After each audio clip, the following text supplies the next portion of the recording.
ونستعينه ونستغفره ونعوذ بالله من شرور أنفسنا سيئات أعمالنا، من يهده الله فلا مضل له ومن يضلل فلا هادي له. أشهد أن لا إله إلا الله وحده لا شريك له، وأشهد أن محمدا عبده ورسوله صلى الله عليه وسلم. ثم أما بعد، الخاص يقابل العام. العام معناه عمومه في أفراده بخلاف المطلق في الصفات. الميكروفون عندك؟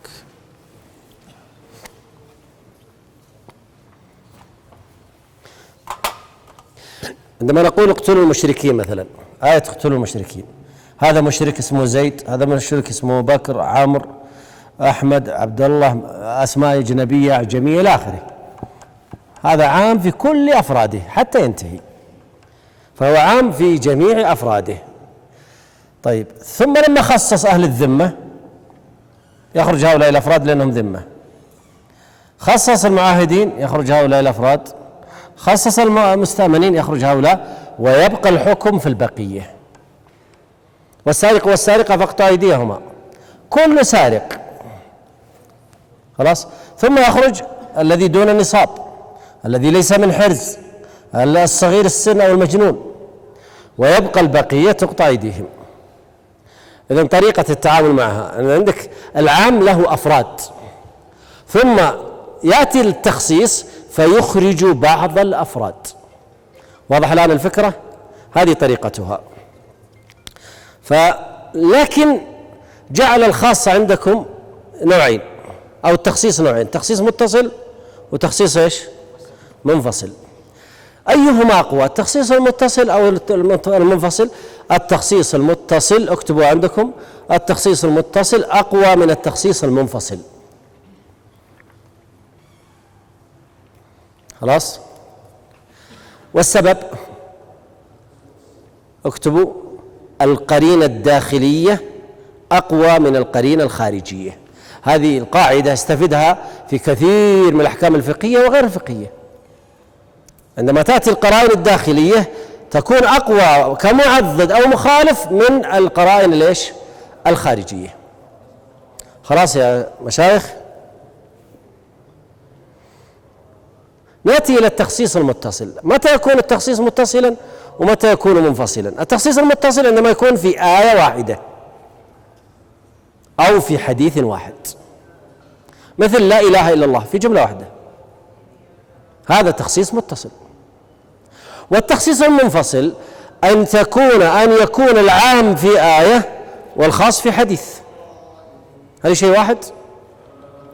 أو العام في سورة البقرة والخاص في سورة المائدة، هذه في سورة وهذه في سورة، هذه يسمى إيش؟ تخصيص إيش؟ منفصل. واضح الآن الفرق؟ أو تخصيص العام بالإجماع، فهذا دليل وهذا دليل، أو تخصيص العام بالقياس. واضح يا مشايخ؟ إذا ماذا نقول؟ التخصيص نوعان، تخصيص متصل في نفس الآية أو في نفس الحديث. أما التخصيص المتصل فهو في آية، العام في آية والخاص إما في آية في سورة أخرى أو في آية في أخرى أو في حديث آخر، أو كما قلت في الإجماع والقياس وغيره. واضح المسألة يا مشايخ؟ لكن الأوسع والأكبر هو التخصيص ليش؟ المنفصل، أوسع من التخصيص المتصل. التخصيص المتصل سهل، إما تخصيص بالاستثناء مثل لا إله إلا الله، لا إله عامة، إلا الله استثناء وله شرطان سنذكرها. والتخصيص بالشرط مثل إن جاءك فلان فأكرمه، فهذا تخصيص إيش؟ أو إن جاءك كما قال المؤلف إن جاءك بنو تميم فأكرمهم، فهذا تخصيص متصل لأنه أتى في نفس الجملة. أو تخصيص بالصفة، أكرم بني تميم العقلاء، فهذا تخصيص بماذا؟ بالصفة. نرى، تفضل شيخ. بسم الله الرحمن الرحيم. قال والتخصيص قال هو ينقسم إلى المتصل والمنفصل. فالمتصل الاستثناء سيأتي كذلك، والشرط نحو أكرم بني تميم إن جاءوا. أين العام؟ بني تميم، اكتب تحت بني تميم فوق بني تميم عام. خصصها بالشرطية، ها إن جاءوك، جاءني بعض بني تميم أكرمتهم، ما جاءوني لا أكرمهم، فهذا تخصيص بالشرط. نعم. والتقييد بالاستثناء نحو أكرم بني تميم الفقهاء أو العقلاء. نعم. أكرم بني تميم، أين العام؟ بنو تميم. أين التخصيص؟ بالصفة، الفقهاء. نعم. الآن رجع مرة أخرى يبين شروطها والأحكام المتعلقة بها. نبدأ أولا في الاستثناء، لأنه أقوى أنواع التخصيص هو التخصيص بالاستثناء. نعم. أولا الاستثناء شروطه، والاستثناء إخراج ما لولاه لدخل في الكلام نحو جاء القوم جاء القوم. أين العام؟ أين العام؟ القوم. القوم اكتب فوقها عام، ثم خصصت بدخول الاستثناء عليها فأخرجت زيدا. الاستثناء إخراج ما لولاه لدخل في الكلام، لولا إلا لدخل زيد في القوم. وضحت الآن؟ لولا إلا لدخل زيد في القوم، لكن الاستثناء أخرجه. وله شرطان. الشرط الأول وإنما يصح الاستثناء بشرط أن يبقى من المستثنى منه شيء نحو له عليه 10 إلا 9، فلو قال إلا 10 لم يصح وتلزمه 10. لو قال له علي 10 دراهم إلا 10 دراهم، فهنا الاستثناء باطل، ونرجع إلى الأصل وهو أن يدفع له 10 دراهم. لكن لو قال له علي 10 إلا 9 أو إلا 8 أو إلا 7 هذا لا بأس به. وهل يجوز أن يكون المستثنى أكثر من المستثنى منه؟ نقول نعم. الله عز وجل يقول فسجد الملائكة كلهم أجمعون إلا إبليس لم يكن من الساجدين. لا، في سورة الحجر، نسيت الآية.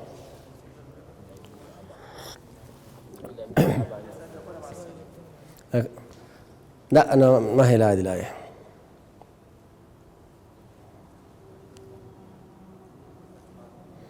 أريد أن أبين. لا، هذه الكهف.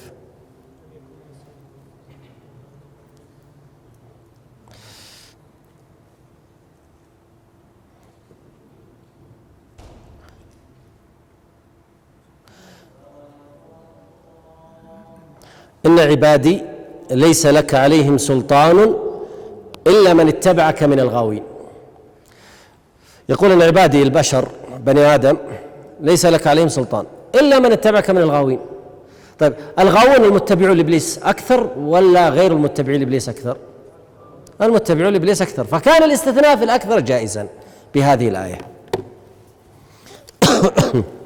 إذن الشرط الأول أن يبقى من المستثنى منه شيء فيجوز الاستثناء من الأكثر. نعم. الشرط الثاني ومن شرطه أن يكون متصلا بالكلام، فلو قال جاء الفقهاء ثم قال بعد يوم إلا زيدا لم يصح. وخالف ابن عباس فيما روي عنه أنه قال يجوز الاستثناء ولو بعد سنة، لكن يظهر والله أعلم أن هذه الرواية لا تصح عن ابن عباس. نعم. ويجوز تقديم مستثنى على مستثنى نحو من قام إلا زيدا أحد، ويجوز الاستثناء من الجنس كما تقدم، ومن غيره نحو جاء القوم إلا الحديث. نعم. فيجوز الاستثناء من الجنس، فيقول جاء القوم إلا زيدا، وزيد أحد أفراد القوم. ويجوز الاستثناء من غير الجنس مثل قوله تعالى وما كان صلاتهم عند البيت إلا مكاء وتصدية، يعني تصفيق وتصفير. فهل التصفير والتصفيق من أجناس الصلاة؟ لا، فهي ليست من جنس الصلاة، فهو منقطع. ولذلك إذا كان من جنس المستثنى منه سمي استثناء متصلا، وإذا كان من غير جنس المستثنى منه سمي استثناء منقطعا. وما كان صلاتهم عند البيت، كل صلواتهم عند البيت، قال إلا مكاء وتصدية. والمكاء والتصدية هي التصفيق والتصفير، والتصفيق والصفير ليس صلاة، فلا يكون من نفس الجنس. وقوله تعالى فسجد الملائكة كلهم أجمعون إلا إبليس لم يكن مع الساجدين، فهنا إبليس جني وليس من الملائكة، ومع ذلك استثناء، فهذا استثناء من منقطع وليس استثناء متصلا. نعم. ثانيا والشرط المخصص يجوز أن يتقدم على المشروط وإن جاء كبنو تميم فأكرم. بنو تميم عام وخصص بالجائين. نعم.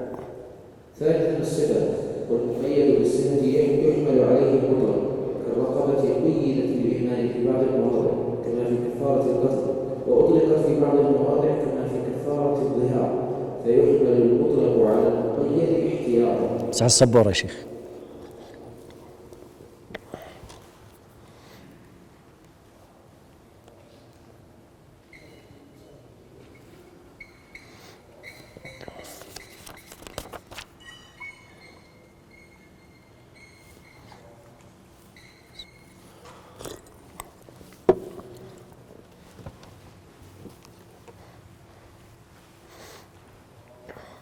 نأخذ الآيتين. الآية الأولى: وما كان لمؤمن أن يقتل مؤمنا إلا خطأ، ومن قتل مؤمنا خطأ فتحرير، هذه في كفارة ليش؟ القتل، فتحرير رقبة مؤمنة. خلاص. وفي كفارة الظهار: الذين يظاهرون منكم من نسائهم والذين يظاهرون منكم من نسائهم ثم يعودون لما قالوا فتحرير رقبة من قبل أن يتماسا.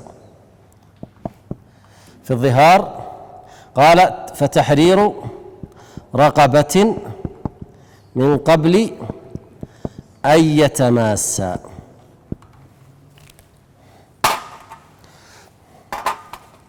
الرقبة هنا فتحرير رقبة مطلق ما هي عامة. ليش؟ لكن لو حررت رقبة واحدة خلاص انتهى الموضوع، بخلاف العام يجب أن يكون في جميع الأفراد، أما المطلق فيكون في فرد واحد، فخصصه هنا بالصفة. وهنا لم يذكر هل تكون مؤمنة أو كافرة، سكت. هنا سكت، وهنا قال فتحرير رقبة مؤمنة، هنا قال فتحرير رقبة من قبل يتمسى. فكيف نتعامل معها هنا؟ هنا طبعا ما تحرر إلا رقبة مؤمنة، لأن الله قال في الآية فتحرير رقبة مؤمنة. لكن لما جاء إلى الظهار فقال فتحرير رقبة من قبل يتمسى، ولم يقل مؤمنة. فتحتمل، وهذه يسمونه عموم المقتضي، تحتمل أن تكون الرقبة مؤمنة وتحتمل أن تكون كافرة، اعتقوا عبدا مؤمنا أو اعتقوا عبدا كافرا. لكن المؤلف ماذا يقول؟ يقول أطلقت هنا وقيدت هنا، قيدت هنا بالإيمان وهنا أطلقت فلم تقيد لا بإيمان ولا بكفر، فنحمل المطلق هنا على المقيد هنا. وش العلاقة؟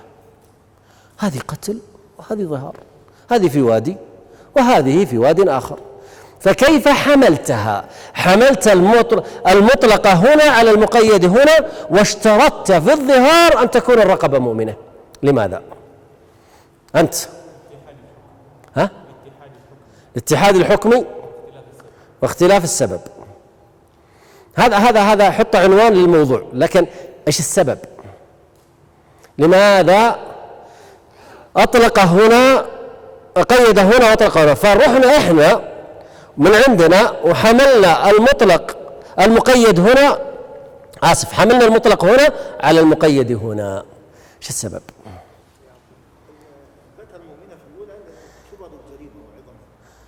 كيف؟ ايوه، اذا ما نحمل. اذا المظاهر يجوز ان يخرج رقبه كافره على كلامك يا شيخ.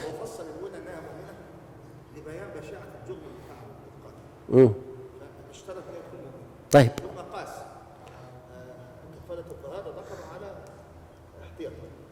انا طيب هذا في شناعة وجرم، هذا الظهار، لا الظهار انا ابغى اقيس هذا على هذا زي ما قلت قاس. طيب اذا لا تقيس، لأن في اختلاف قياس مع الفارق. لاحظ يا شيخ، قياس مع الفارق ولا لا؟ اذا ما بصح، خطأ. إذا ما يبقى هذا على إطلاقه ويبقى هذا على تقييده، مشكلة.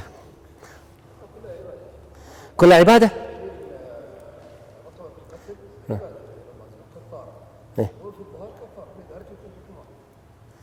أيوة، هذا الجواب الأخير هو الصح.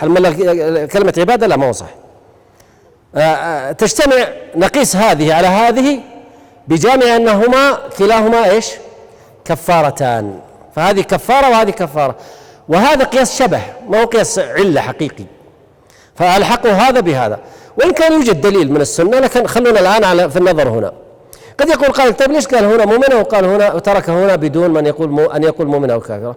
لكن لو نظرت إلى آية النساء وما كان لمؤمن أن يقتل مؤمنا إلا خطأ، فالمدار كل مدار إيمان، فناسب أن يكون العبد مؤمنا، بينما كفارة الظهار في الزوجة فقد تكون مؤمنة وقد تكون يهودية ونصرانية، فناسب أن يسكت عنه.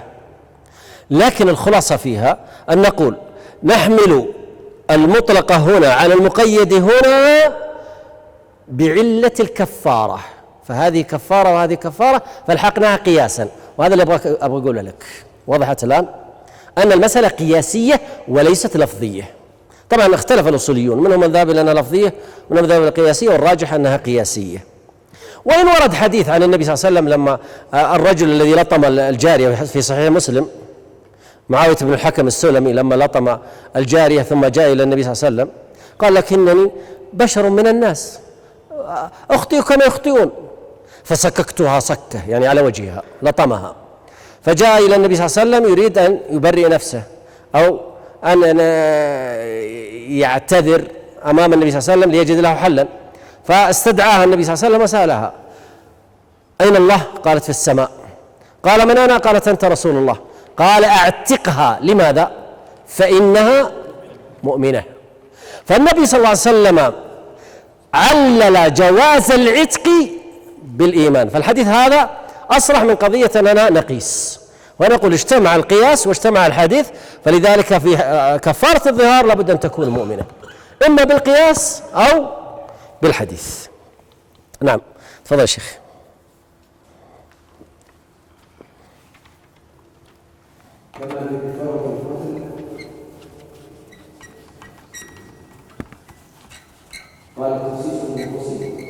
تخصيص المنفصل الآن.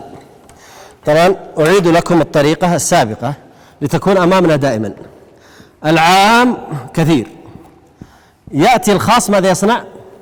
يخرج بعضها ويبقى الباقي، فهذا دليل على أن الخاص أقوى ولا العام؟ الخاص أقوى. لماذا؟ لأن أخرج بعض أفراد العام مع أنها داخلة في العام أخرجها. نعم اقرأ. قال ويجوز تخصيص الكتاب بالكتاب، وقوله تعالى ولا تنكحوا المشركات خص بقوله تعالى والمحصنات من الذين اوتوا الكتاب من قبلكم اي حل لكم. ولا تنكحوا مشايخ ولا تنكحوا المشركات. تخيلوا معي هؤلاء المشركات، هذه مشركة وهذه مشركة وهذه مشركة وهذه مشركة وهكذا إلى بالملايين. خلاص، وأباح الله عز وجل إيش؟ المحصنات من الذين أوتوا الكتاب. هل المشركات؟ نعم، اليهود مشركون والنصارى مشركون، وشرك النصارى أوضح من شرك اليهود. اليهود أخف، لكنهم كلهم كفار، كلهم كفار ومشركون. فهنا ولا تنكحوا المشركات عامة في ملايين المشركات في العالم، وثنية، بوذية، مجوسية، هندوسية، امش إلى أن تقول يهودية، نصرانية إلى آخره. ثم تخصص منهم الذين أوتوا ليش؟ الكتاب، تخرجهم هؤلاء جائزات، فخرجت اليهودية وخرجت النصرانية مثلا، وبقي البقية في النص العام. فنقول النص العام، النص القرآن، آية في القرآن تخصصها آية في القرآن أخرى، لكنها تخصيص منفصل. لماذا؟ هذه الآية في أي سورة؟ بقرة، وهذه في المائدة. عرفتوا الآن؟ فهذه في سورة وهذه في سورة، وقد تكون في سورة واحدة، لكن هذه في بداية السورة هذه نهايتها، لكن إذا وجدت في آية واحدة لا تعتبر من التخصيص المتصل. واضح هذه المسألة مشايخ؟ إذن هذا تخصيص الكتاب بالكتاب بهذا الشكل. نعم. قال وتخصيص الكتاب بالسنة كتخصيص قوله تعالى يوصيكم الله في أولادكم إلى آخر الآية الشامل للولد الكافر بحديث الصحيحين لا يرث المسلم الكافر ولا الكافر المسلم. الكافر. طيب، هنا يوصيكم الله في أولادكم، هذا ولد ولد ولد، أولاد كثير، أفراد. دائما نعرف هذا الشيء، العموم في الأفراد، المطلق في الصفات، عشان تتضح لك الصورة. ثم المطلق اعمل به فيه شيء واحد، بينما العموم اعمل به في جميع الأفراد إلا ما خصصه النص.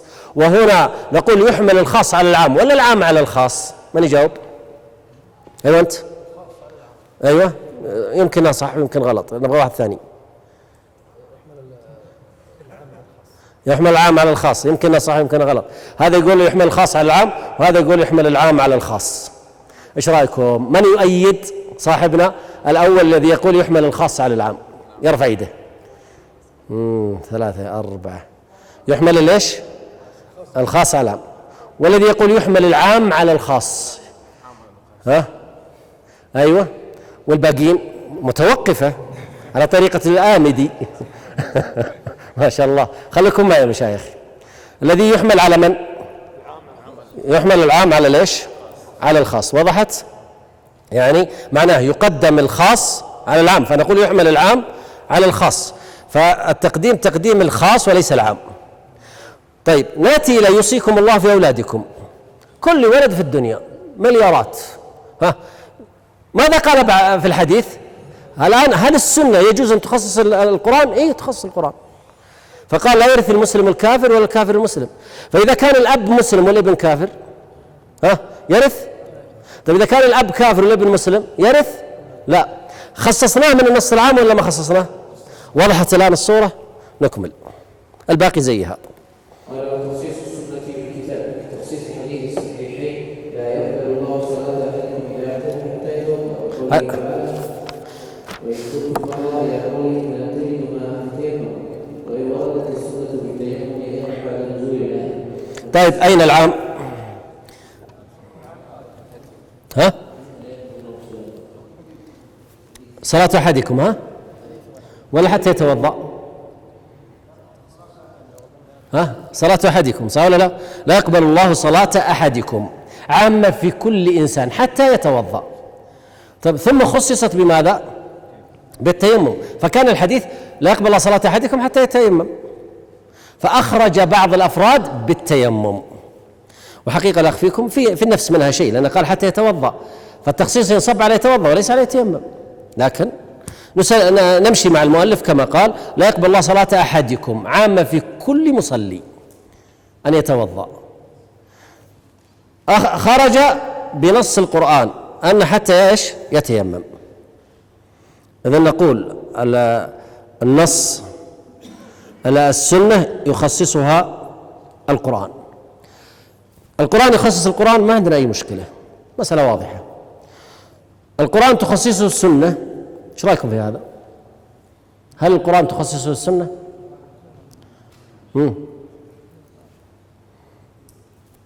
طيب هل الأقوى القرآن أو السنة؟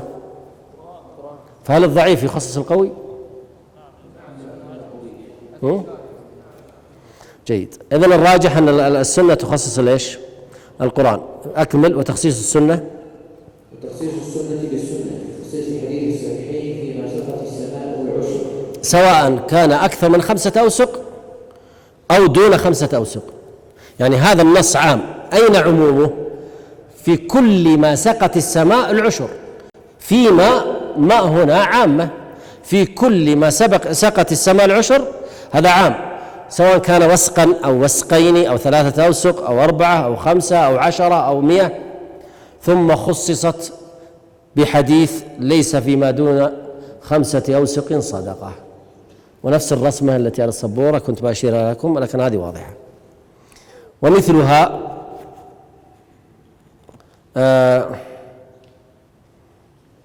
السارق والسارقة فاقطعوا أيديهما. خلونا نطبق.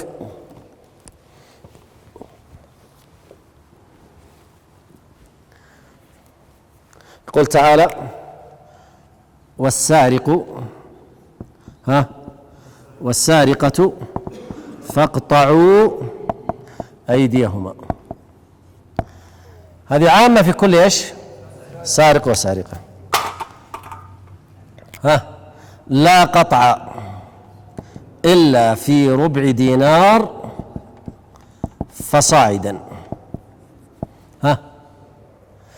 يخرج من؟ الآن أمامي السارقون كثير، يخرج الذي كان أقل من إيش؟ من ربع دينار فأقل، أو أقل من ربع دينار، آسف، أقل من ربع دينار، ويبقى البقية تقطع أيديهم. هذا تخصيص ولا ما هو تخصيص؟ نستفيد فائدة مهمة جدا، سجلوا عندكم، في الفرق بين العام والمطلق والخاص والمقيد. الخاص يخالف العام في الحكم، الخاص يخالف العام في الحكم، والمطلق والمقيد يوافق المطلق في الحكم لكنه يقيده. واضح المسألة؟ أعيد، الخاص يخالف العام في الحكم، لازم يخالفه. لو وافق الخاص العام في الحكم هل هذا يعتبر تخصيص؟ يبقى جزء من أجزاء العام، سأوضحها. والمقيد يوافق العام في المطلق، المقيد يوافق المطلق في الحكم لكنه قيده بصفة، قيده بصفة. نعم، أوضح المسألة، انتبهوا معي السبورة. سأتي لكم بعام وافق الخاص في الحكم، عام وافق أكرم الطلاب، قلت لأحدكم مثلا المكتب التعاوني، قلت لهم أكرم الطلاب، أكرم أصحاب الصف الأول، هل معناها سيكرم أصحاب الصف الأول ويترك البقية ولا يكرم الجميع؟ طبعا اللي ورا بيقولوا يكرم الجميع، والصف الأول يقول الواحد دينار.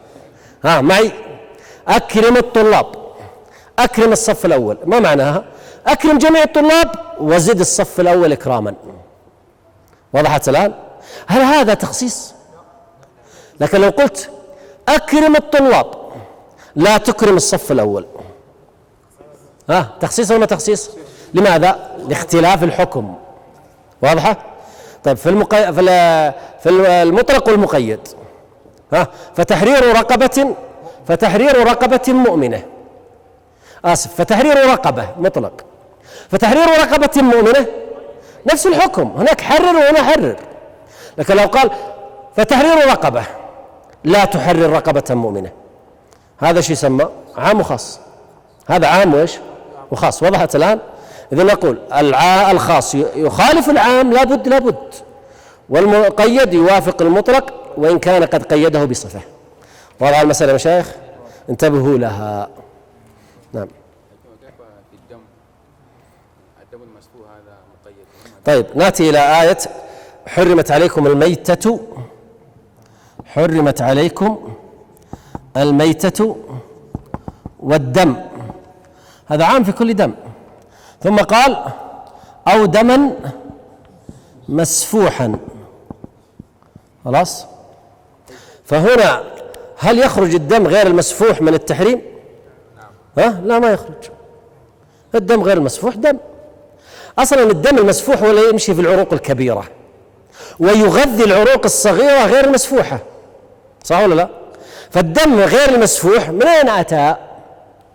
من الدم المسفوح. فإذا كان الدم المسفوح نجس فالدم غير مسفوح إيش؟ عندما تأتيني مثلا بنهر ثم تعمل له تفريعات، الماء الذي في التفريعات هذا منين جاي؟ جاي من النهر.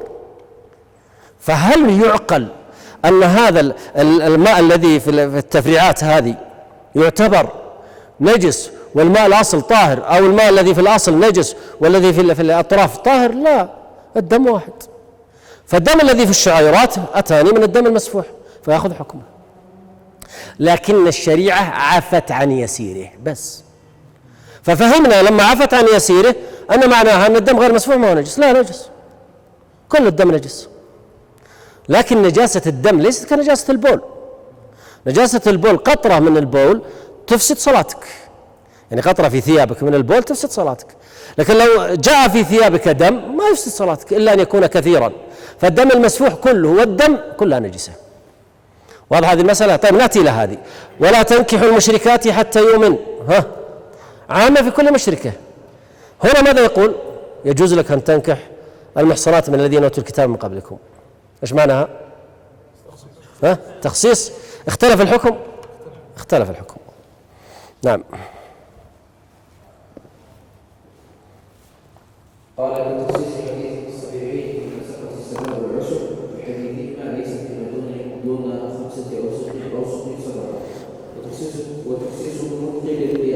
مثل قوله تعالى فانكحوا ما طاب لكم من النساء إلى آخره،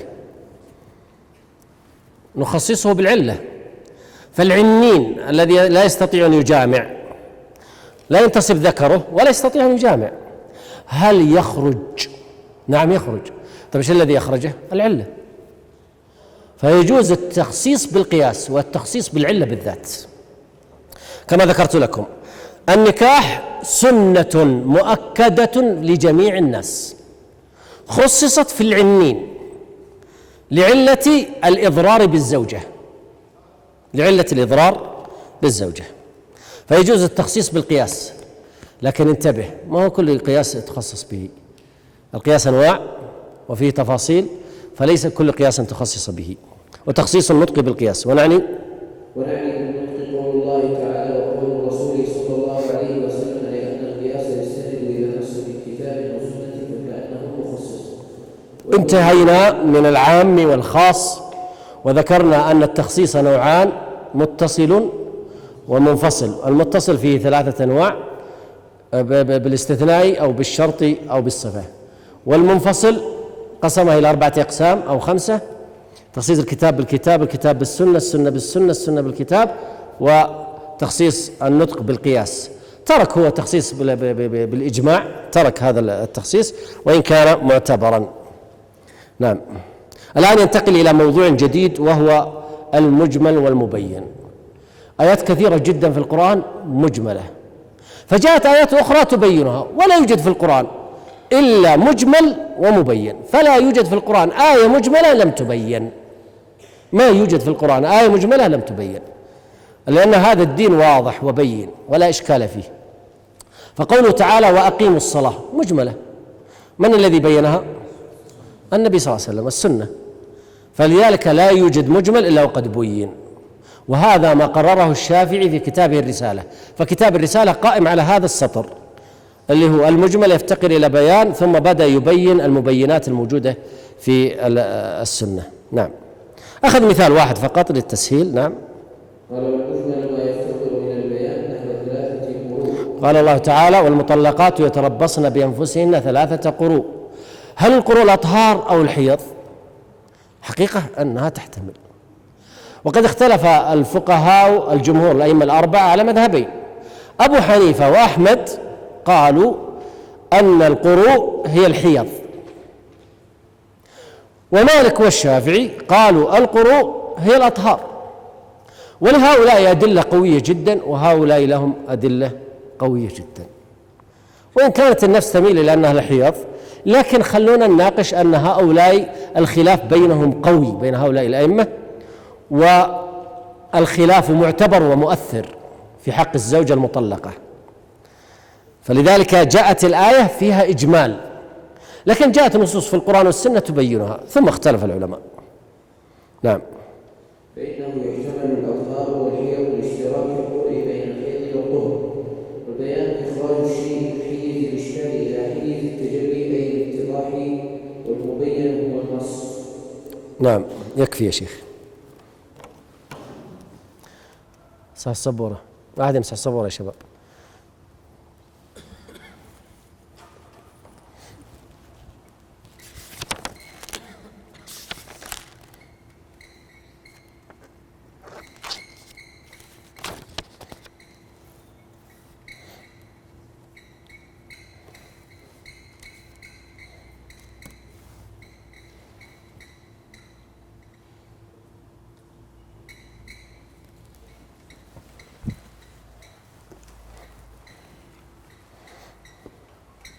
جزاك الله خير، كتب الله أجرك. عندي 3 كلمات.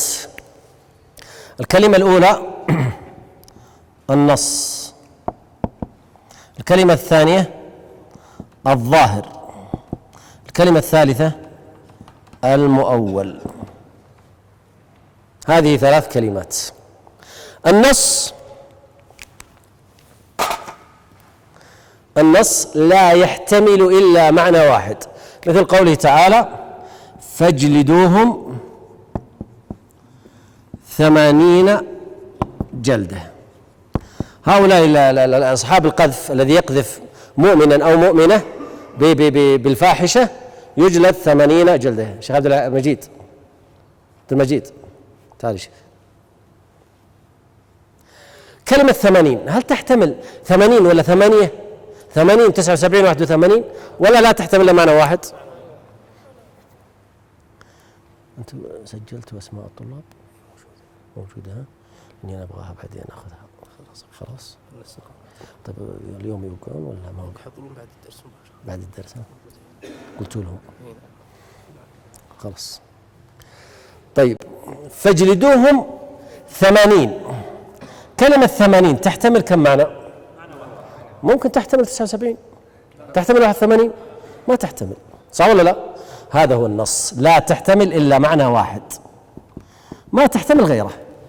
فإذا جاءت بهذا الشكل فهي نص. مثل الحج، ولله على الناس حج البيت إلى مكة، هل تحتمل يروحون يحجون في الطائف ولا الرياض؟ مستحيل، يحجون مكة. فتجد أن بعض النصوص لا تحتمل إلا معنى واحدا. خلاص. مثل الأعداد هذه لا تحتمل إلا معنى واحد. الظاهر يحتمل بنسبة مثلا بنقول من 51% إلى 99%. هذا الظاهر يحتمل هذا المعنى. ونأخذ من نفس الآية فاجلدوهم. كلمة فاجلدوهم يا مشايخ تحتمل الوجوب، وجوب الجلد، وتحتمل الندب.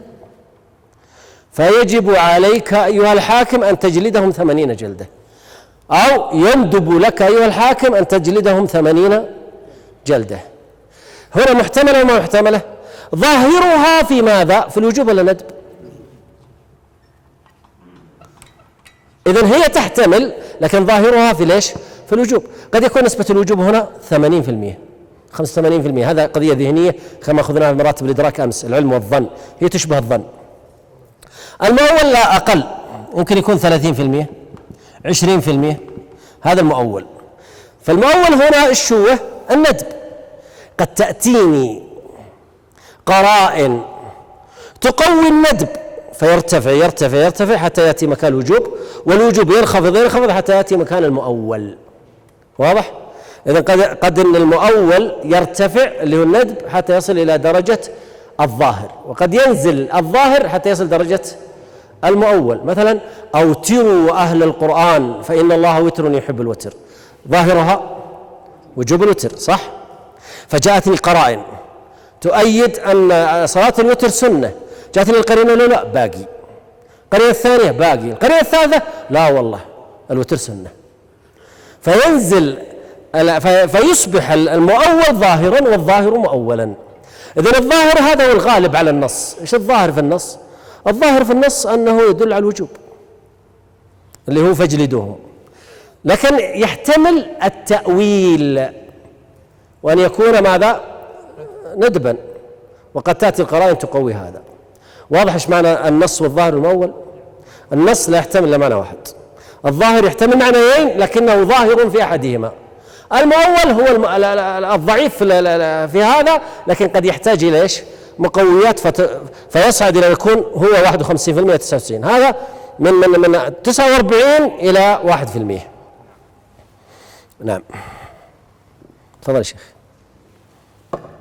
قال والنص لا يحتمل إلا معنى واحد في رأيت زيدا، وقيل ما تأويله تنزيله نحو صيام 3 أيام. لو صام 4 أو يومين لا، نريد 3 أيام، صح ولا لا؟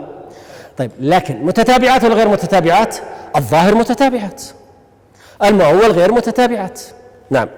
فإنه بمجرد ما ينزل يفهم معناه، وهو مشتق مما نص في العروس وهو الكرسي لارتفاعه على غيره في فهم معناه من غير توقف. نعم. والظاهر احتمل أمرين أحدهما أقوى من الآخر كالأسد في رأيت اليوم أسدا. الظاهر أنها ليش؟ الحيوان المفترس، والمؤول أنه الشجاع. فقد تأتي القرائن مثلا حاملا سيفه فنقلته إلى أن يكون ظاهرا، وينزل الحيوان المفترس إلى أن يكون ماذا؟ مؤولا. نعم. فإنه ظاهر في الحيوان المفترس لأن المعنى الحقيقي محتمل للرجل الشجاع بدلا، فإن حمل اللفظ على المعنى الآخر سمي مؤولا، وإنما يؤول بالدليل كما قال. أو بالقرائن. نعم. ويؤول الظاهر بالدليل ويسمى ظاهرا بالدليل. أيوة، ينقلب الظاهر إلى مؤول أو المؤول إلى الظاهر بسبب الدليل. نعم. أي كما يسمى مؤولا، ومنه قوله تعالى والسماء بنيناها بأيد، ظاهره جمع يد، وذلك محال في حق الله تعالى، فصرف إلى معنى القوة بالدليل العقلي القاطع. والأيد هنا ليس مقصود به اليد، وإنما مقصود به ليش؟ القوة، لأن قال بأيد، فالأيد غير اليد. نعم. انتهى المؤلف من النص، انتهى من المجمل المبين، انتهى من النص والظاهر والمؤول. الآن ينتقل إلى موضوع جديد وهو الأفعال. أفعال من؟ النبي صلى الله عليه وسلم. وأفعال النبي صلى الله عليه وسلم مراتب. المرتبة الأولى أن يكون جبليا. النبي صلى الله عليه وسلم يأكل ويشرب وينام، فهل لو اتبعته في أني آكل وأشرب وأنام هل هذا يعتبر اتباع ويؤخذ عليه أجر؟ لا. لماذا؟ لأن هذه هي الأفعال التي فعلها النبي صلى الله عليه وسلم، أفعال جبلية يفعلها كل إنسان. ثم المرحلة الثانية المحتمل للجبلي والاتباع أو القدوة أو التشريع، يحتمل الجبلة والتشريع، مثل جلسة الاستراحة في الصلاة، مثل الحج راكبا وغيرها، فهنا يحتمل، وهذه ترجع إلى ترجيحك أنت. الثالث أن يكون بيانا لنص، مثل والسارق والسارقة فاقطعوا أيديهما. النبي صلى الله عليه وسلم قطع يد سارق، هنا قطع النبي صلى الله عليه وسلم يد سارق واجب ولا سنة؟ واجب. ليه؟ لأنه نفذ معنى الآية. فقد يكون بيانا لمجمل، وقد يكون مجردا عن ذلك كله. وأفعال النبي صلى الله عليه وسلم التشريعية الراجح فيها أنها سنة. النبي صلى الله عليه وسلم كان إذا دخل المسجد صلى ركعتين، تحية المسجد تصلي أنت ركعتين، سنة. النبي صلى الله عليه وآله وسلم اعتكف، ومن باب الفائدة الاعتكاف ليس فيه دليل قولي، كل أدلة فعلية. النبي صلى الله عليه وسلم اعتكف، أحكامه كلها مبنية على أن النبي صلى الله عليه وسلم اعتكف، فشروط الاعتكاف وأحكام الاعتكاف مبنية على أن النبي صلى الله عليه وسلم فعل ذلك. والاعتكاف في رمضان سنة. لماذا؟ لأن النبي صلى الله عليه وسلم فعل ليش؟ الاعتكاف. قد يقول قائل منكم وأنتم عاكفون في المساجد، هذا ما له دخل، هذا موضوع ثاني. أما الدليل على استحباب الاعتكاف فهو فعل من؟ النبي صلى الله عليه وسلم. طيب هل النبي صلى الله عليه وسلم أثنى بالقول على المعتكفين؟ لا، ما ورد، إنما هي كلها فعل النبي صلى الله عليه وسلم. فنقول إذا تجرد أفعال النبي صلى الله عليه وسلم، إذا تجردت عن القرائن فإنها تدل على السنية، هذا القول الراجح. طبعا المؤلف ذكر 3 أقوال ستأتينا. إذا نبدأ في أفعال النبي صلى الله عليه وسلم. أفعال النبي صلى الله عليه وسلم 3 أنواع: أفعال قولية، وأفعال فعلية، وإقرار، وترك، وهم. هذه 5 أنواع. كيف أفعال قولية؟ النبي صلى الله عليه وسلم كان إذا ركع قال سبحان ربي العظيم. هل هذا قول ولا فعل؟ قول. فعل. وضحت المسألة؟ النبي صلى الله عليه وسلم كان إذا سجد قال سبحان ربي الأعلى، هذا فعل ليس قول. كثير من الناس يخطئ في هذه المسألة. هذه أفعال النبي صلى الله عليه وسلم، أفعاله بالقول باللسان. واضح؟ انتبهوا لهذه النقطة، لأن كثير من الناس يظن أنها قول. لا، قول صلى الله عليه وسلم أوامر ونواهي وغيرها. أما إذا كان يصلي فقال في ركوعه سبحان ربي العظيم، وقال في سجوده سبحان ربي الأعلى، فهذا فعل لكنه قولي.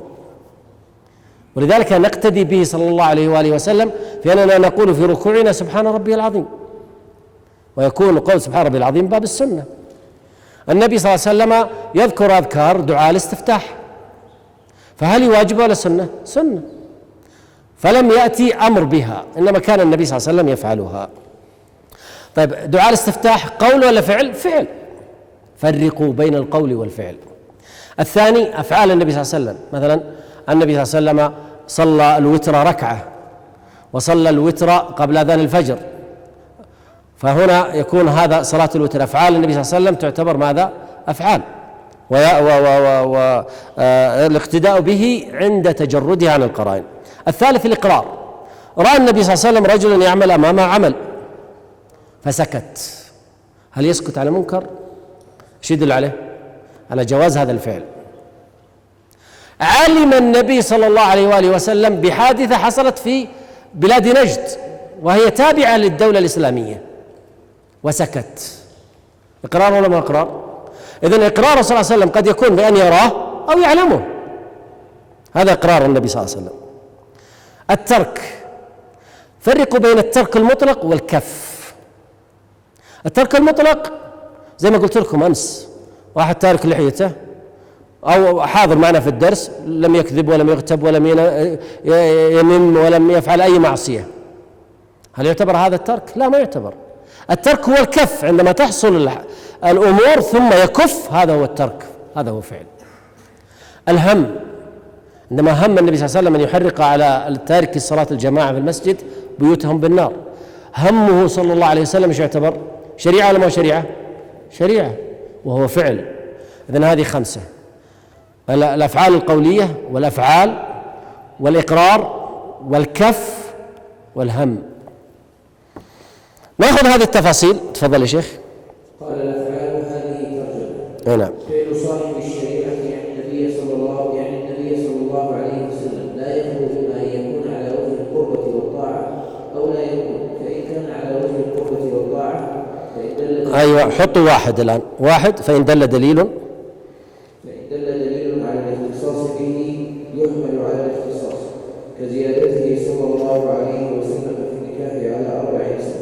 طبعا العلماء ألفوا في كتبا في الخصائص، كتبا في الخصائص، خصائص النبي صلى الله عليه وسلم، وأفاضوا في هذا الباب، وليست فقط المعجزات بل له خصائص صلى الله عليه وآله وسلم غيرها. وذكر هنا أنه زاد على 4 النبي صلى الله عليه وسلم، وصل نساء أكثر من قرابة 11، لكنه مات صلى الله عليه وسلم عن 9، وهذا خاص بالنبي صلى الله عليه وآله وسلم. ومنها الوحي، خصوصية للنبي صلى الله عليه وسلم، لا تكون لمن بعده. النبوة والرسالة خصوصية بالنبي صلى الله عليه وسلم ولا تكون لمن بعده، فخصائص النبي صلى الله عليه وسلم واسعة جدا. إذن الأول الاختصاص.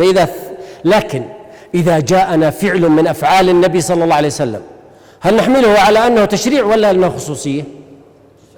تشريع، ما لم يأتي بدليل صارف إلى الخصوصية. واضح هذه المسألة؟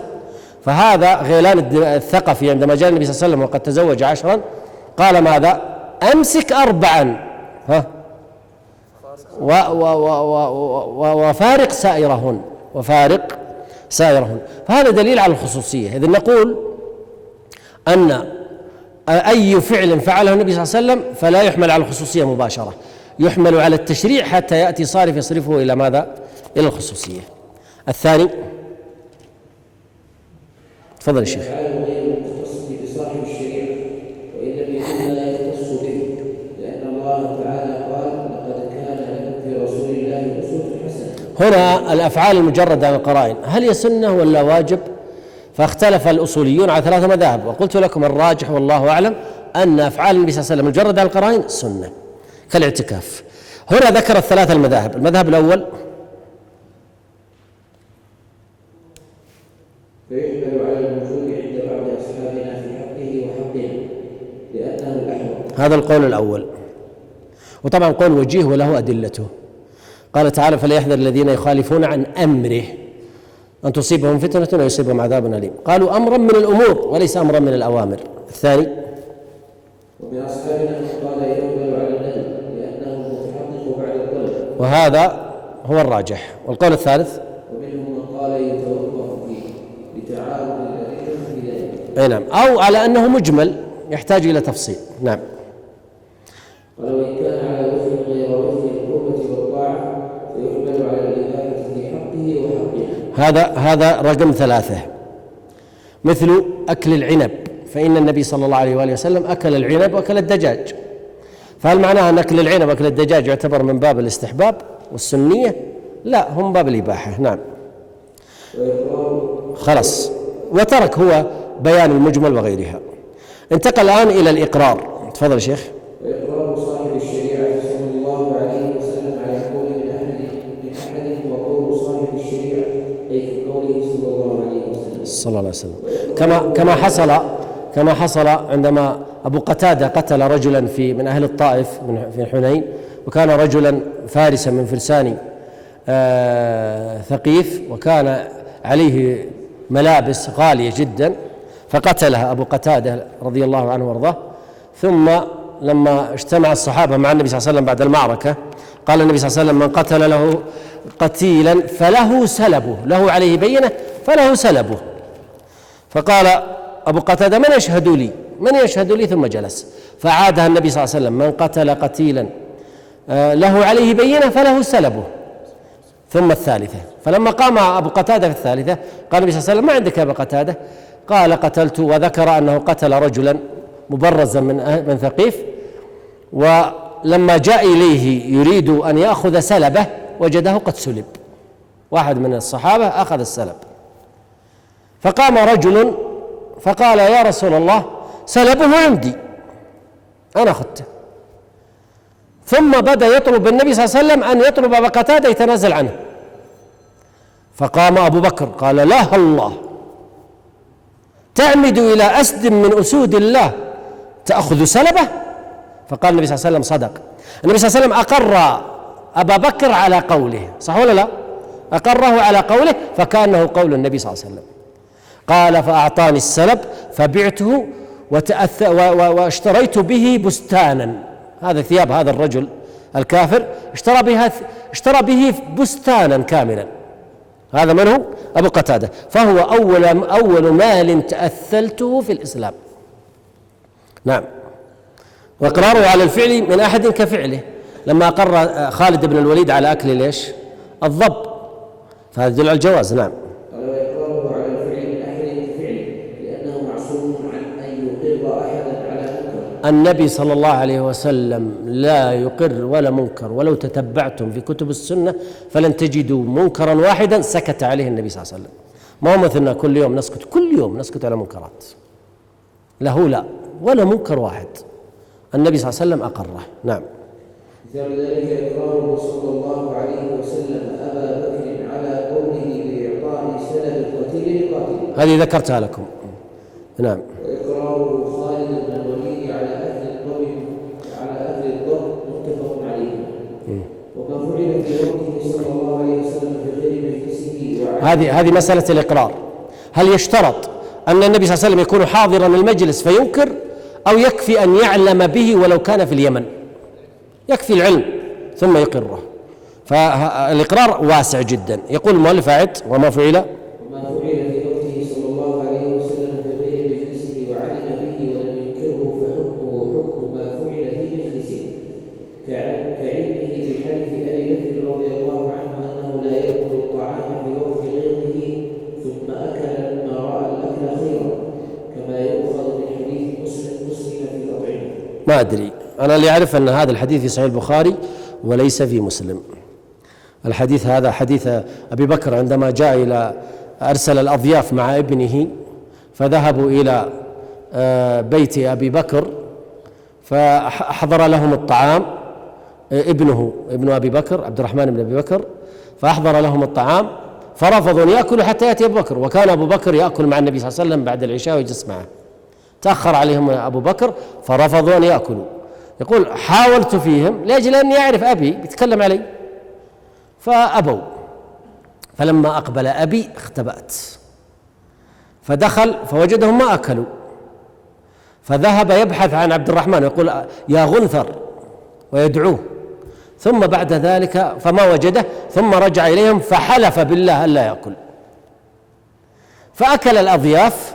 ثم رفع الأكل فجاء إلى زوجته، وإذا بها تقول: والله إنه مبارك، بركة تزيد، والله إنه 3 أضعاف ما كان عليه. فأكل أبو بكر، فجاء الخبر إلى النبي صلى الله عليه وسلم فأقره على ذلك. فهذا هو الدليل الذي يقصده هنا، الذي يعرفه أنه في صحيح البخاري، أما أنه في صحيح مسلم لا أدري. نعم. انتهى المؤلف من أفعال النبي صلى الله عليه وسلم، وكما ترون قصيرة جدا ويذكر مسائل بسيطة فقط.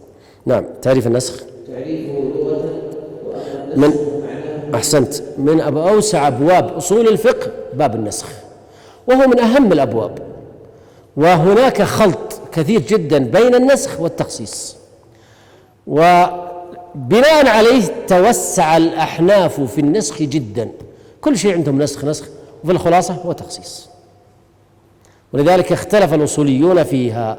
فمن أوسع أبواب أصول الفقه هو أو دلالة الألفاظ باب النسخ، وقد أفرد له بعض العلماء كتابا كاملا كالإمام الحازمي، أفرد له كتاب الاعتبار بما في الناسخ والمنسوخ من الآثار، وهو من أحسن من كتب في هذا الباب.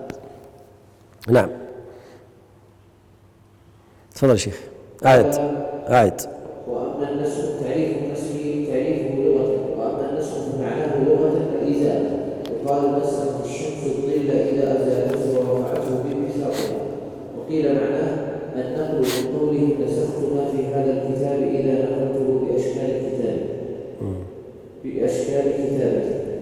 تعريفه اصطلاحا أحده شرعا الخطاب الدال على رفع الحكم الثابت بالخطاب المتقدم على وجه لولاه لكان ثابتا مع اعترافه عنه. هذا حد للناس.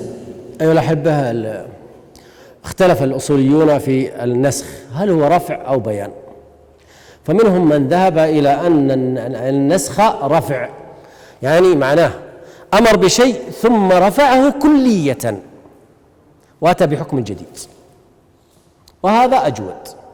ومنهم من ذهب إلى أنه بيان انتهاء أمد الحكم، يعني أنه بين متى ينتهي الحكم الأول وأتى حكم جديد. ستجد أنهم اتفق التعريفان على عامة مسائل النسخ واختلفوا في القليل. هنا نأخذ مثالا يوضحها. كانت القبلة إلى بيت المقدس، ثم ترك النبي صلى الله عليه وسلم استقبال بيت المقدس ورجع يستقبل الكعبة وهو في المدينة، فكان يستقبل الشام ويستدبر الكعبة. فلما جاءه الأمر باستقبال القبلة الكعبة ماذا صنع؟ استدبر الشام واستقبل ماذا؟ الكعبة صلى الله عليه وسلم. إذن ما الذي حصل؟ رفع حكم المنسوخ كاملا وأتى حكم الناسخ كاملا. فائدة: النسخ عند الصحابة والتابعين غير النسخ عند الأصوليين والفقهاء، مختلف تماما. النسخ عند الصحابة والتابعين تقييد مطلق، تخصيص عام، بيان مجمل، أيضا الناسخ المعروف الذي ذكرته لكم الآن. أما الأصوليون فيذهبون إلى النسخ الرفع كامل لكل الحكم، لكن لو رفع بعض الحكم يعتبر نسخ ولا تخصيص؟ تخصيص. مثلا أيهما أول؟ والسارق والسارقة فاقطعوا أيديهما، أو قول صلى الله عليه وسلم لا قطع إلا في ربع دينار فصاعدا، أيهما أول؟ الآية أول، صح ولا لا؟ أمرت بالقطع، ثم جاء النبي صلى الله عليه وسلم فخصصها فقال لا قطع إلا في ربع دينار فصاعدا. إذن تأخر الناسخ، تأخر الخاص على العام. طيب، تأخر الخاص على العام هل هو مخصص؟ الجمهور يقولون نعم مخصص، الأحناف يقولون لا، ناسخ لبعض العام، فقد نسخ بعض العام. وضحت المسألة ولا ارسمها لكم على السبورة؟ واضحة؟ نقول الجمهور قالوا مخصص وليس بناسخ، بينما الأحناف قالوا أنه ناسخ لبعض أفراد العام، ولذلك الاختلاف كأنه إلى اللفظ أقرب منه إلى الحقيقة. لكن الجمهور قالوا لما قالوا أن الخاص مقدم على العام، تروا هل هو جمع ولا ترجيح؟ هل هم يرجحون الخاص على العام أم أنهم يجمعون بين الخاص والعام؟ ترجيح ولا جمع؟ الظاهر والله أعلم أنه جمع وليس بترجيح، ولذلك الجمع مقدم على النسخ. طيب، إذن نقول أن النسخ رفع لحكم المنسوخ والإتيان بحكم إيش؟ الناسخ. إذا لابد يكون لها أصل، لكن لو أتى حكم جديد فرفع البراءة الأصلية هل هذا يعتبر نسخ؟ فهمتوا كلامي؟ ما فهمتوا؟ يعني البراءة الأصلية الأصل أن الخمر جائزة، خلاص، ثم جاء تحريم الخمر، الأصل أن الخمر كانت جائزة، ثم جاء تحريم الخمر. هل هذا نسخ ولا حكم جديد وليس بنسخ؟ ليس بنسخ. لماذا؟ لأن الحكم الجديد لم يرفع خطابا سابقا، بينما لما نأتي إلى مثلا آيات المصابرة أو خلونا في قضية استقبال القبلة، كان النبي صلى الله عليه وسلم يستقبل القبلة، هذا خطاب سابق، ثم رفع بقوله تعالى فولي وجهك شطر المسجد الحرام، هذا خطاب لاحق. إذن النسخ هو أن خطاب النسخ يرفع خطابا سابقا، أما أن يرفع البراءة الأصلية لا. تفضل شيخ. قال ويؤخذ منه حد النسخ بأنه رفع الحكم المذكور بخطاب إلى آخره، أي رفع تعلقه بالفعل، وخرج بقوله الثابت في الخطاب رفع الحكم الثابت للبراءة الأصلية، أي عدم التكليف بشيء. عرفتوا؟ كان في بداية الإسلام الناس ما يصومون، ثم أمر الله لما وصلوا إلى المدينة في السنة الثانية أمر بصيام رمضان، ما كانوا يصومون رمضان. فهل هذا الرفع هل هذا نسخ أم رفع البراءة الأصلية؟ رفع البراءة الأصلية، الأصل عدم الصيام، ثم جاء النص بإيش؟ بالصيام، فهذا ليس بنسخ. النسخ لابد من خطاب في المنسوخ وخطاب في الناسخ، والناسخ ينسخ المنسوخ لابد. نعم. وبقولنا بخطاب المأخوذ من كلامه الرفع بالموت والجنون، وبقوله على وجه إلى آخره ما لو كان الخطاب الأول مغير بغاية أو معللا بمعنى، مثل قوله تعالى في الزنا، أول ما نزل في الزنا واللاتي يأتين الفاحشة من نسائكم فاستشهدوا عليهن 4 منكم فإن شهدوا. الآن ثبت الزنا عليها ولا ما ثبت؟ إيش الحكم؟ فامسكوهن في البيوت حتى يتوفاهن الموت أو يجعل الله لهن سبيلا. إذن ما الحاصل؟ اسجنها في بيتك، هذه المرأة التي زنت اسجنها في بيتك حتى تموت أو ياتي خطاب جديد. واضح الآن؟ ثم جاء خطاب جديد، قال تعالى، قال صلى الله عليه وسلم قد جعل الله لهن سبيلا، لأن الآية ايش قالت؟ حتى يتوفاهن الموت أو يجعل الله لهن سبيلا. قال النبي صلى الله عليه وسلم حديث عمران بن حصين قد جعل الله لهن سبيلا، البكر بالبكر الجلد والتغريب، والثيب بالثيب الجلد والرجم.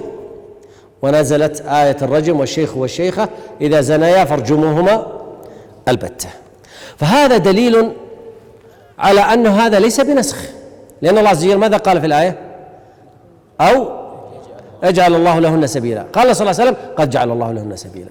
إذن انتهى حكم الآية الأولى وبدأنا في حكم إيش؟ جديد. وهذا يؤيد أن النسخ رفع وليس بيان. نعم. وصرح الخطاب الثاني بمقتضى ذلك، فإنه لا يسمى ناسخا للأول مثله قوله تعالى إذا نودي للصلاة في يوم الجمعة فاسعوا إلى ذكر الله وذروا البيع. حطوا خط تحت وذروا البيع، هنا منهي عن البيع ولا لا؟ نعم. فتحريم البيع مغير بانقضاء الجمعة، لأن قال للصلاة من يوم الجمعة. أيوة. فلا يقال إن قوله تعالى فإذا قضيت الصلاة فانتشروا في الأرض وابتغوا من فضل الله ناسخ للأول، بل بين غاية التحريم. واضح أنه لو لم تنزل الآية الأولى الثانية فإذا قضيت الصلاة، لو لم تنزل هذه الآية، إنسان انتهى من صلاة الجمعة يبيع ويشتري ولا ما يبيع ويشتري؟ من غير أن تنزل الآية الثانية، فجاءت الآية الثانية فقط مبين. نعم. وكذا طيب، وإذا خلعوا الملابس الإحرام بناء على مفهوم الآية. نعم. فجاءت الآية الأخرى إذا حللتم فاصطادوا مبين. تفضل. لا يقال نصفه قوله تعالى وإذا حللتم فاصطادوا، لأن التحريم للإحرام والزاد، وخرج بقوله مع تراخيه عنه ما اتصل بالخطاب من صفة أو شرط أو استثناء. ممتاز. نعم. صفحة 11 نختم الآن إن شاء الله بهذه الصفحة. العنوان النسخ في القرآن. العنوان النسخ في القرآن. خلاص. تفضل. قال ويجوز نسخ الرسم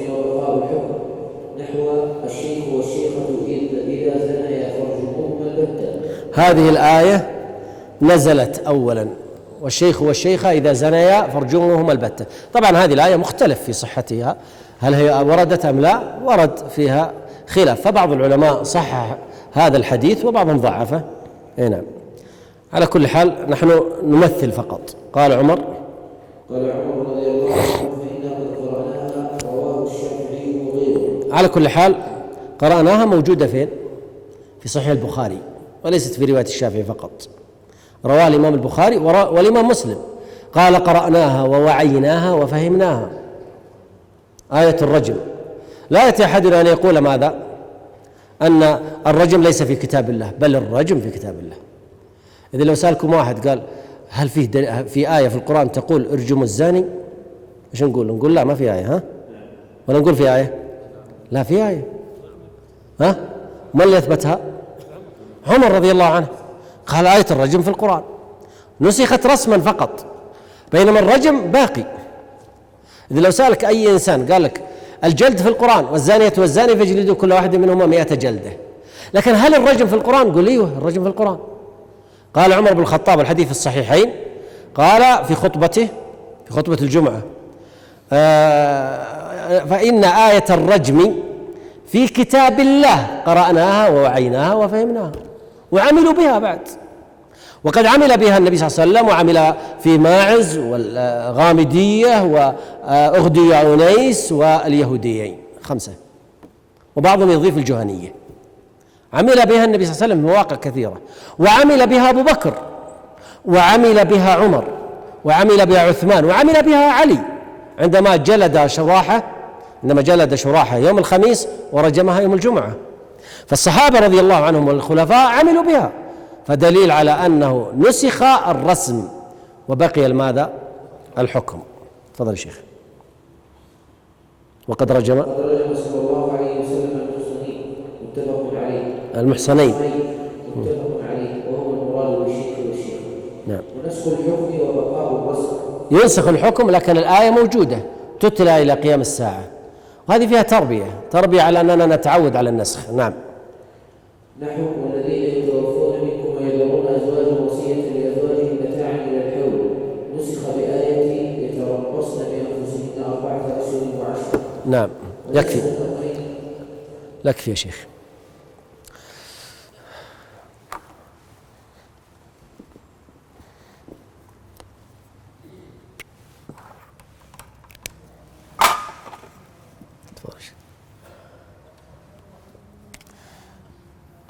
الآية الأولى اللي هي المنسوخة، والذين يتوفون منكم ويذرون أزواجا وصية لأزواجهم متاعا إلى الحول غير إخراج. يقول نسخت بآية والذين يتوفون منكم ويذرون أزواجا يتربصن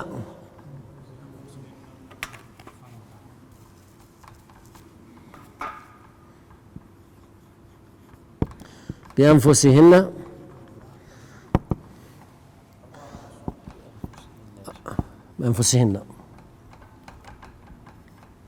4 أشهر و10.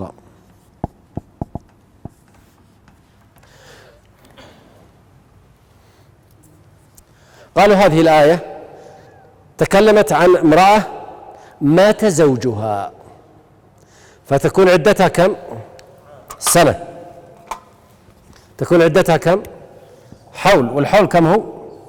سنة 12 شهر. وهنا نسخها فقال والذين يتوفون منكم ويذرون أزواجا يتربصن بأنفسهن، يتربصن يعني العدة بأنفسهن كم شهر؟ فكانت سنة ثم خففت إلى 4 أشهر و10. واضح؟ إذن الآية هذه نسخت بالآية هذه، هذا منسوخ وهذا ناسخ، هذا خطاب وهذا خطاب، هذا طريقة النسخ. واضحة؟ الشيخ السعدي، الشيخ عبد الرحمن بن ناصر السعدي، رأى عامة كتب الأصوليين تذكر هذا الشيء، لكنه قال ماذا؟ قال لا، هنا هل في نسخ؟ قالوا زين، أسمع منكم، في نسخ واضح، كانت العدة سنة والآن أصبحت العدة 4 شهور، كلام منطقي. يمكن الوجوب والاستحباب، لا بس أنا حدد هنا بسنة، قال إلى الحول، وهنا يقول 4 شهور و10 أيام، تخفيف. ها، إذن نسخ تخفيف، صح ولا لا؟ كانت سنة وأصبحت 4 شهور و10 أيام. جواب آخر؟ طبعا جمهور الأصوليين يمثلون بهذه الآية، التمثيل ليس لا يعتبر. أيوة أنت إلى الحول يعني سنة، سنة ثم خففت 4 شهور. أنت أيوة أنت آخر واحد لرفع يده. أيوة يا شيخ، رفع جزء منه اللي هو 7 شهور وكم 20 يوم، صح؟ 7 شهور 20 يوم هذه رفعت، وبقيت 4 شهور 10 أيام. ايش رايكم كلامه؟ أنت قد يكون الأول للموسي والثاني الأولى الموسي أوصى لزوجته أن تعتد سنة، بينما هذا ما أوصى، ف4 شهور 10 أيام، تدعي عليه طول السنة، تدعي عليه. وش الفائدة أنها تعتد سنة؟ هذا مزود، وتراه قد بط كبدها طول هو حي وهو ميت يكمل الناقص. ايش رايكم؟ لا، الحد الادنى، الحد الاعلى والحد الايش الادنى. ايش رايكم كلامه؟ كل هذا كلام مو بصح. الشيخ عبد الرحمن بن ناصر السعدي ماذا يقول؟ انتبهوا معي، هذه الآية في وادي وهذه الآية في وادي ثاني. هذه الآية خلونا نبدأ بهذه الآية لأنها سهلة وواضحة. والذين يتوفون منكم ويذرون أزواجا يتربصن، يعني العدة، بأنفسهن 4 أشهر و10. واضح أن العدة صح؟ هل هذه في العدة؟ قال لا، ما هي في العدة. قلنا إيش؟ قال تخيلوا معي رجل متزوج وعنده زوجتين، واحدة كبيرة أولادها رجال كبار، ثم تزوج واحدة ثانية صغيرة ورزق منها 2 3 أولاد، ومسكن هذه في بيت وهذه في بيت. لما مات الرجل جاء الورثة يقسمون ليش؟ الميراث. خلاص، وهم يقسمون الميراث. عندنا بيتين الآن، بيت المرأة الكبيرة والمرأة الصغيرة. فقالوا المرأة الكبيرة ستذهب مع أولادها، أي ولد من أولادها متزوج تذهب معه، تترك البيت يستفيدوا منه يبيعونه بكيفهم. لكن المشكلة في المرأة الصغيرة، أين تذهب؟ فلا بد أن تعطى فرصة لمدة سنة تبقى في هذا البيت حتى تجد حلا، لأن 4 شهور و10 أيام هي مشغولة بالعدة، ما هي خارجة. بس بعد ذلك 7 شهور و20 يوم تروح تبحث عن مكان، تبحث عن بيت، تتزوج، ترجع إلى أهلها، يمكن ما لها أهل فيمكن أنها تبحث وتستاجر. أعطيت فرصة سنة، وهذا من سماحة الشريعة. ما أعطيت الفرصة على طول الخط طول حياتها، لا، ولا أجبرت أنها خلال 4 شهور و10 أيام ثم تخرج، لا، خذي سنة، ادرس الموضوع، فكري، إن شاء الله في خلال 7 أشهر تستطيع أن تقرر إما أن تخرج أو أن يطلع هذا الجزء من ميراثها وأولادها اللي هو البيت، أو أنها تستأجر أو أنها تتزوج إلى آخره. فانظر معي في الآية جيدا، والذين يتوفون منكم ويذرون أزواجا وصية لأزواجهم متاعا إلى الحول غير إخراج. ما تخرجها، خلت تجلس في البيت. فإن خرجنا، طيب لو خرجت بعد 4 شهور 10 أيام كيف؟ مع السلامة. فإن خرجنا فليس عليكم جناح فيما فعلنا في أنفسهن بالمعروف. وضحت الآية الآن؟ لو خرجت الله يحفظها، خلاص وزعوا الترك. لكن لو قالت لا أنا ما أقدر أخرج، انتظروني، نقول انتظروا بها سنة. إذن هل هذه لها دخل في هذه؟ هل الحكم واحد؟ اختلف الحكم. منسوخ بإيش؟ إيه ما هي منسوخة، إيه هذا الصحيح، هذا صحيح. هذه آية في وادي وهذه آية في وادي ثاني، ولا دخل. قلت لك العلماء قالوا بعضهم، لكن أنا أوضح من تكلم في هذه المسألة الشيخ عبد الرحمن السعدي في كتابه التفسير.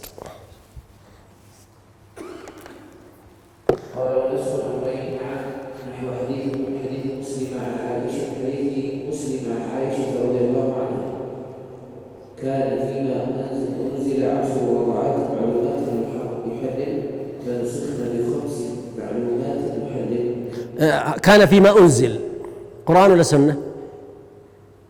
قرآن، وكانت تقرأ في القرآن ثم نسخت. نسخ ماذا؟ الحكم والرسم. فقول المؤلف عندكم ونسخ الأمرين معا اكتبوا فوقها الحكم والرسم، فنسخ الحكم ونسخ الرسم، فلا هي موجودة في القرآن وأيضا العمل بها ذهب، وبقي العمل بال5 المعلومات. نعم، انتهى النسخ في القرآن. الآن بعض أحكام النسخ، تفضل. وينقسم النسخ إلى بدل وإلى غير بدل. أيوة، هل هناك نسخ إلى بدل وهل هناك نسخ إلى غير بدل؟ نأخذ نسخ إلى بدل. نعم.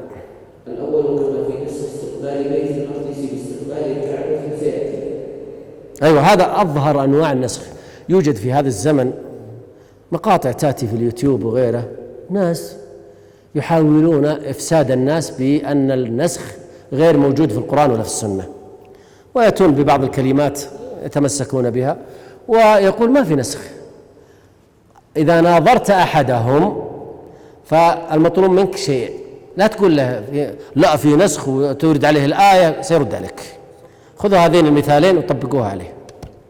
المثال الأول آيات المصابرة في سورة الأنفال: يا أيها النبي حرض المؤمنين على القتال إن يكن منكم 20 صابرون يغلبوا 200 وإن يكن منكم 100 يغلبوا 1000 من الذين كفروا بأنهم قوم لا يفقهون. الآن خفف الله عنكم وعلم أن فيكم ضعفا.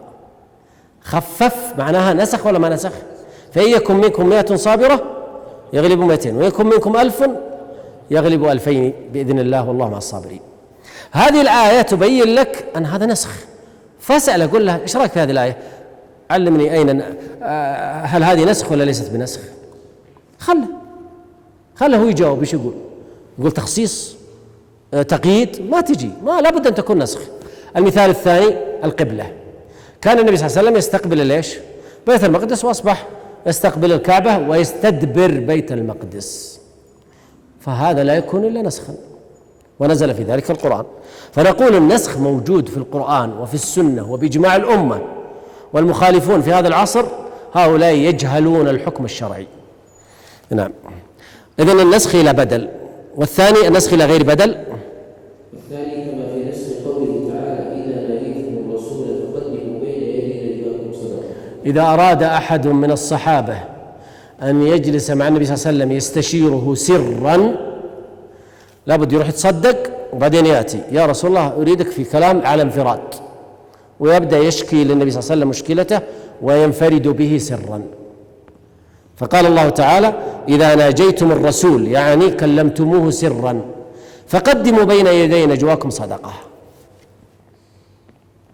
طيب، ثم نسخت أشفقتم أن تقدموا بين يدي نجواكم صدقات فإذا لم تفعلوا وتاب الله عليكم إلى آخر الآية. فنسخ هذا بعد ذلك، وأصبح الواحد يأتي إلى النبي صلى الله عليه وسلم ويساره بالكلام ولا يقدم شيئا. فالمؤلف ماذا قال؟ هذا نسخ إلى بدل ولا غير بدل؟ إلى غير بدل، صح ولا لا؟ الشنقيطي في كتابه المذكرة قال لا، نسخ إلى بدل. قلنا كيف؟ قال ما في نسخ إلا إلى بدل، ما في نسخ إلى غير بدل.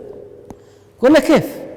كان انظر في الآية أشفقتم أن تقدموا بين يدي نجواكم صدقات فإذا لم تفعلوا وتاب الله عليكم فأقيموا الصلاة وآتوا الزكاة.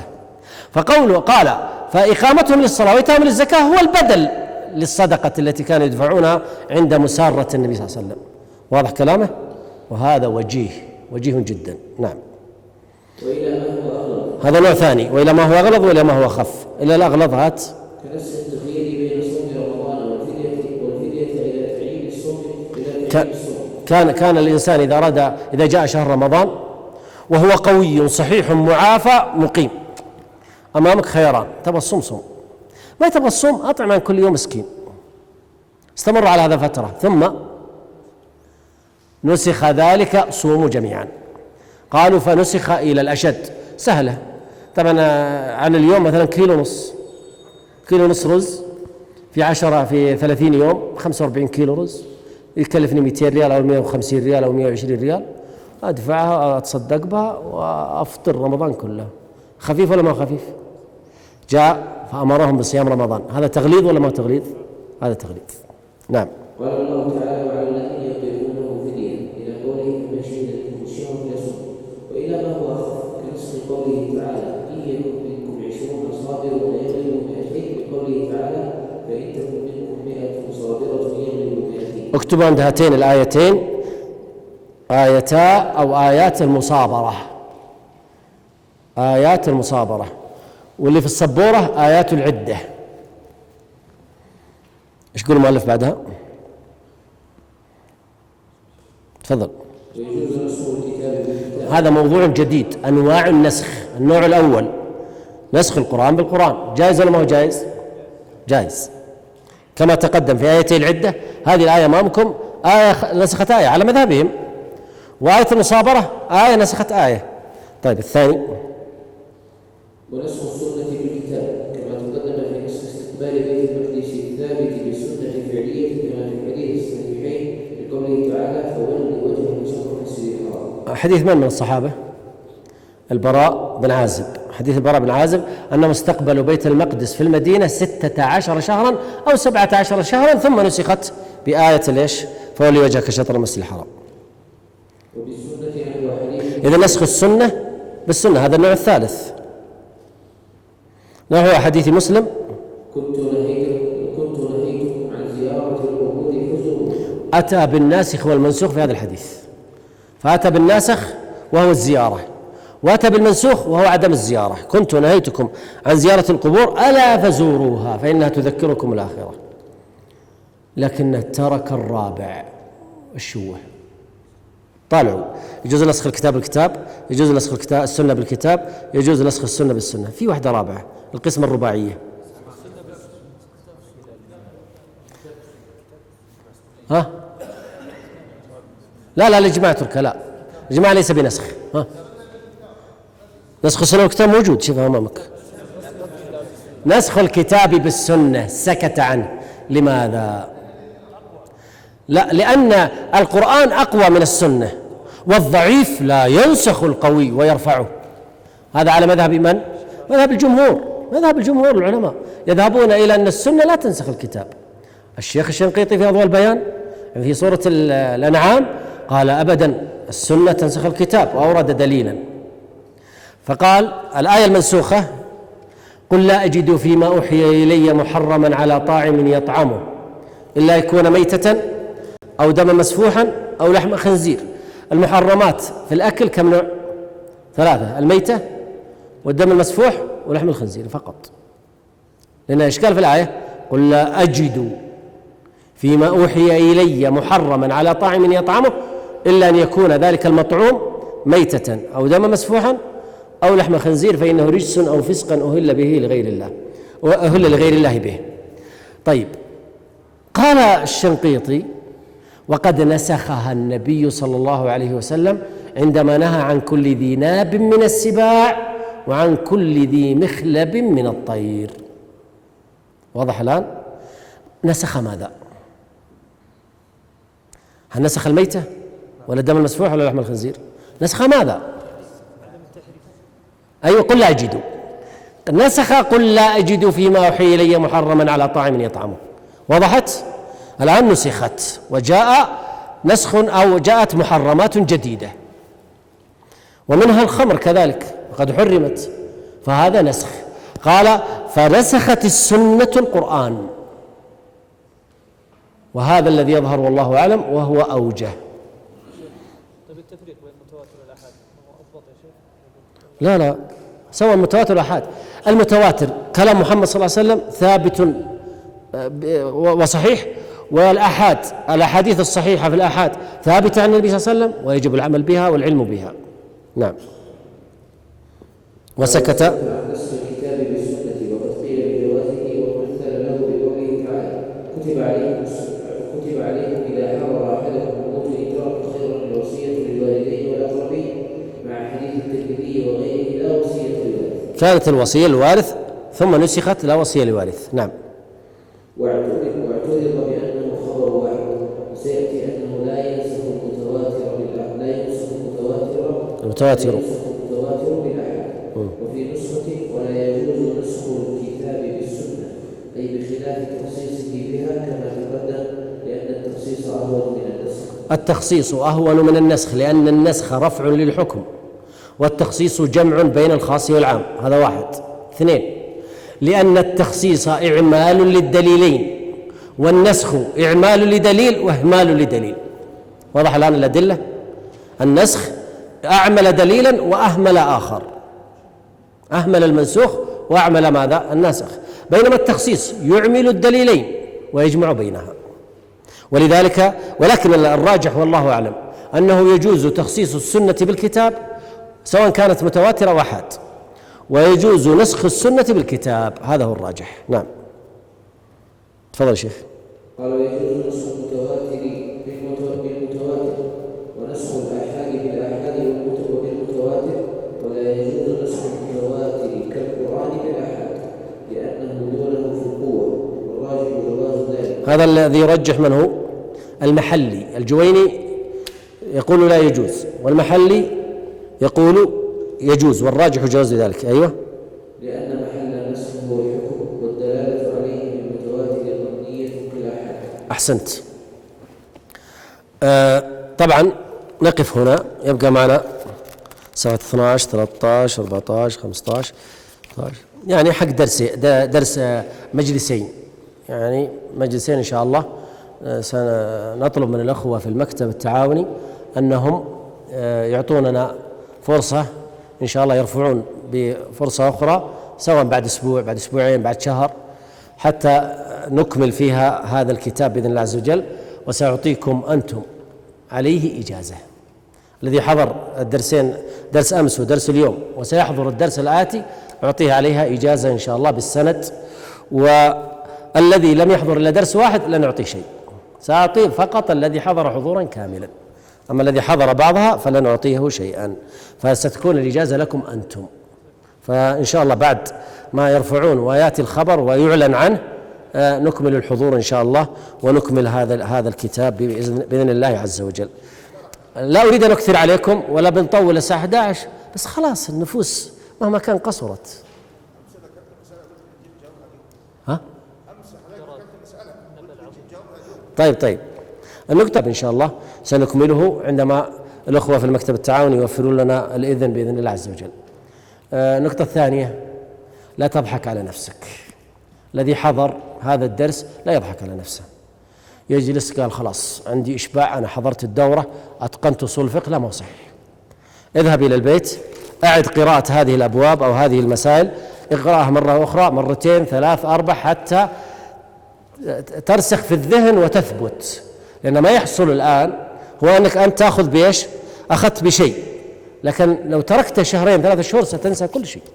راجعه مرة ومرتين وثلاث.